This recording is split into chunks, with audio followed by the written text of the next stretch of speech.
Hey everyone, I'm Sarah Morgan. I'm the Chief Excellence Officer of Buzzaroni LLC, which is a consulting and coaching business that provides advice, trainings, and products to businesses and individuals in the arena of people management. Since 2011, I've operated my blog site, The Buzz on HR, where I write a few times a month around the topics of human resources, leadership, management. And I have nearly 20 years of experience as a practicing human resources executive, in addition to my degrees in communication studies and leadership and human resources management, and 2 related HR certifications. In 2017, I started a blog challenge called hashtag Black Blogs Matter, where I talk about topics in the diversity, equity, and inclusion realm during what I call Black History Season, which runs from Martin Luther King's birthday through the end of Women's History Month. And one of my stretch goals for 2019 was to do more video. I need to get more comfortable talking on camera, talking into the camera as I grow my brand. So for the 2019 Black Blogs Matter Challenge, I committed to doing at least 3 of the 12 posts as a vlog. So instead of normally writing a post, I'm gonna do it video style. This is Black Blogs Matter, week 5, and the theme for this week is Beware DNI Mascots. Now, for those of you who may not know, DNI stands for Diversity and Inclusion. You may also hear it called DEI, which is Diversity, Equity, and Inclusion. Most organizations out there would say that they have and support DNI or DEI initiatives within their organization. And when they say this, they usually mean they want their organizations to have diversity, and they want the people who work there to feel a sense of belonging to the organization. And these are good sentiments to have and to share.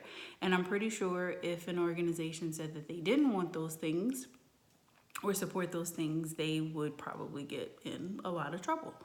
So that's important. But the challenge is most organizations aren't doing anything active to ensure this happens. We still have this idea that hiring for deliberate diversity is going to result in some kind of quota system with underqualified candidates from traditionally marginalized groups. And instead of taking an active approach and seeking to add racial diversity, gender and gender identifying diversity, and differently able diversity, religious diversity, age diversity, and all the other rainbow of possibilities, we just keep hiring the same old, same old. And when we get called out on it, we look to our HR people to do research and prove the business case for why we should be hiring with deliberate diversity, as if anyone has ever had to prove the business case for hiring white men, right? I mean, think about that for a second. It's crazy, right? And yet organizations are still out here doing that. And the efforts to capture data that proves the business case for diversity is still quite lucrative. Now, if the business case gets proven, or if we get in enough trouble for lack of diversity or mishandling of the diversity that we have, i.e. we get sued for discrimination or something, then we separate diversity and inclusion efforts from traditional HR and give it its own special department. And there are some HR professionals who get upset about this. A lot of us feel like D&I should automatically fall under the HR umbrella, and that D&I is a people-related thing, so it should belong to HR, right? Not necessarily. I'm on the fence about it. I think it's just like the argument on why payroll should be a part of HR versus payroll being a part of finance. I've seen it done both ways successfully, and I've seen it work and not work. And it doesn't matter to me, one way or the other, as long as there is respect for the intersections between the groups and a strong process and good communication and appropriate collaboration on programming. I think it's all good. Now, with DNI, the reality is a lot of HR isn't ready to handle that work. We're still too transactional, and we lack creative problem solving skills and struggle with the politics of power in our organizations to manage something as complex as DNI. A lot of us aren't even educated around the topics. We don't understand the complex histories of marginalized people. We don't understand privilege. We don't know how to identify and address microaggressions. We're not intersectionally woke in our personal activism, if we have personal activism at all. And I don't think you can successfully do DNI work for organizations if you don't have the spirit of an intersectional activist inside of you. So let's talk for just a moment about what the DNI person or people in an organization actually does. And I say person or people because most organizations, if they have a DNI department, it's usually a department of one or it's a small department. And in some cases, it's more like a committee of people who take on this DNI work in addition to their normal jobs. And I'm not shading organizations who handle it that way because many of them are having success with it. As long as the effort is sincere and properly supported, then I say do what works for you. But as for what DNI does, the DNI department is responsible for all of the development and delivery of programming with education, training surrounding diversity, education, awareness, achievement, organizational inclusion, respect and belonging, as well as equity in development support, resources, compensation.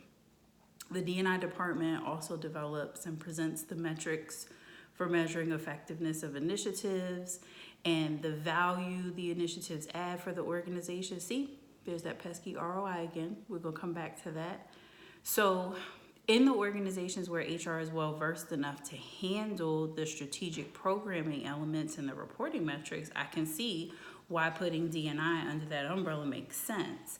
But for organizations where HR isn't as well versed because they're too transactional or too risk averse, then I think DNI should just be its own thing.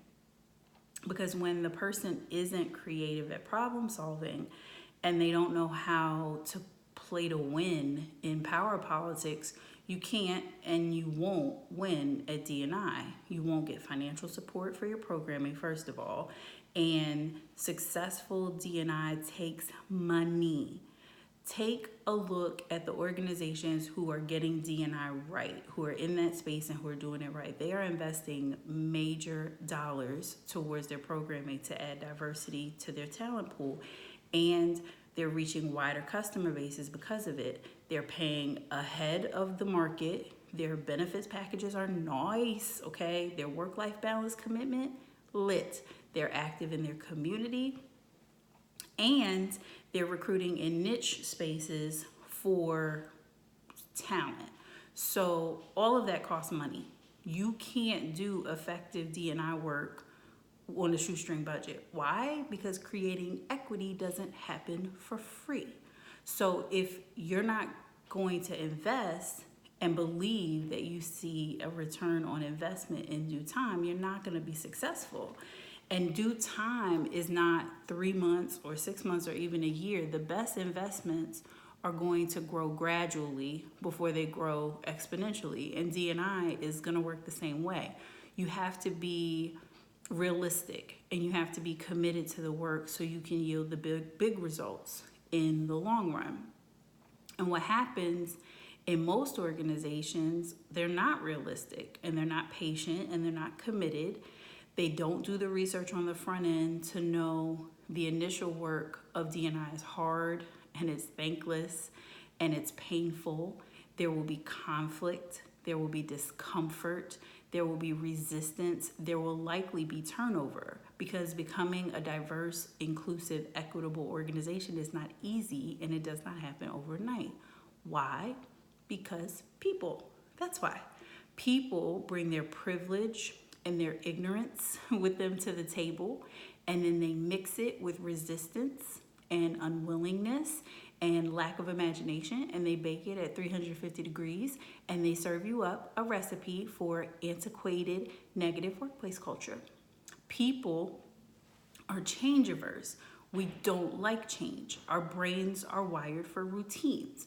We do the same things over and over, and we literally build neurological pathway grooves in our brain like a rug when you haven't moved your furniture around in years.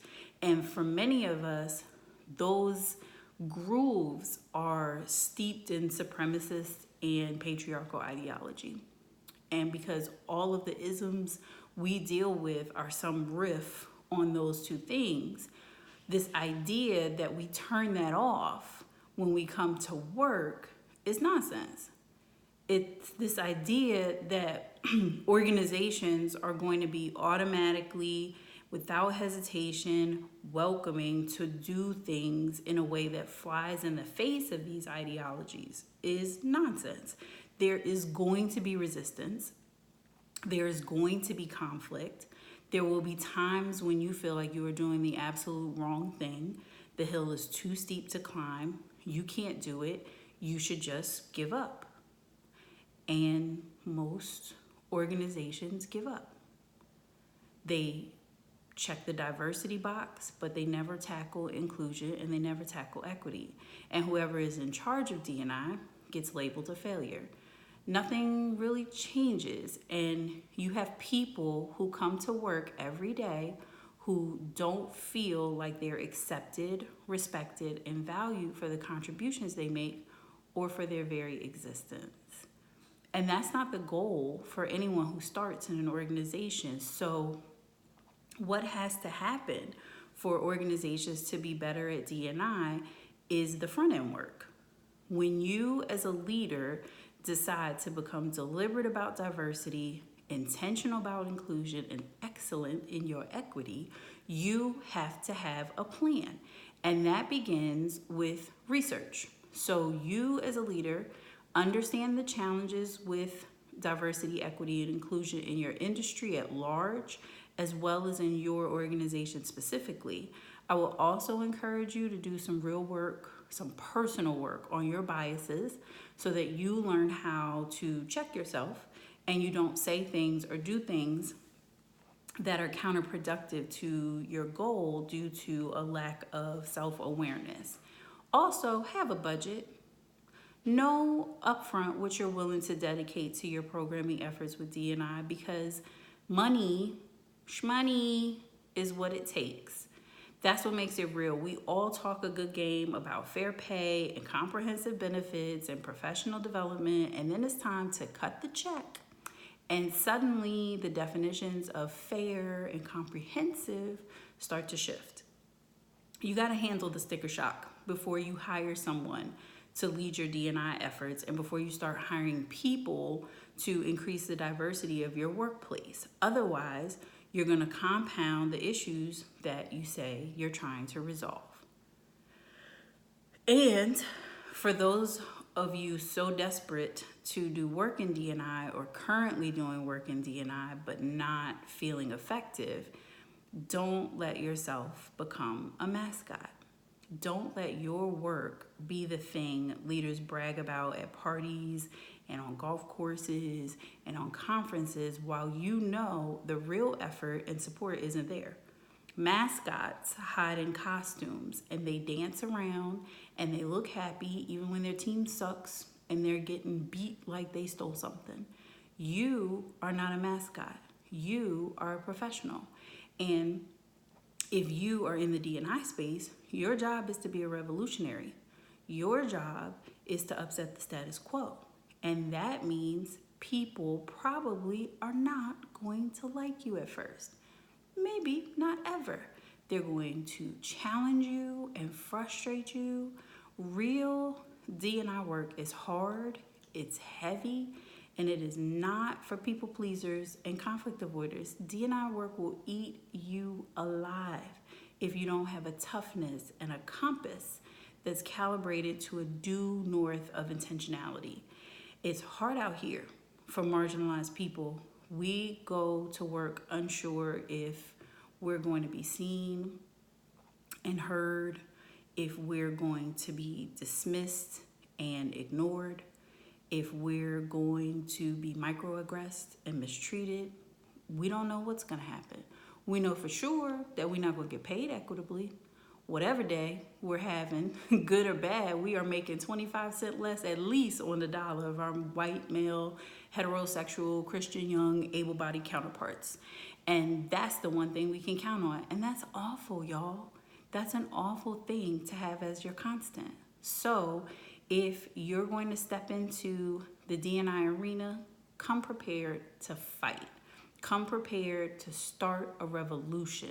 Don't come as a mascot who's going to cheer for the team no matter what they're doing, whether they're winning or losing, playing fair or not playing fair. Come prepared to compete, and most importantly, come prepared to play to win for yourself and for the people that you're supposed to be advocating for. Diversity and inclusion work is more than just a trend. It's a calling, and be ready with an answer when and if it calls on you. So once again, I'm Sarah Morgan. Thank you for listening. If you want to connect with me and my content after seeing this video, then check me out as The Buzz on HR on all the social media platforms. Until next time.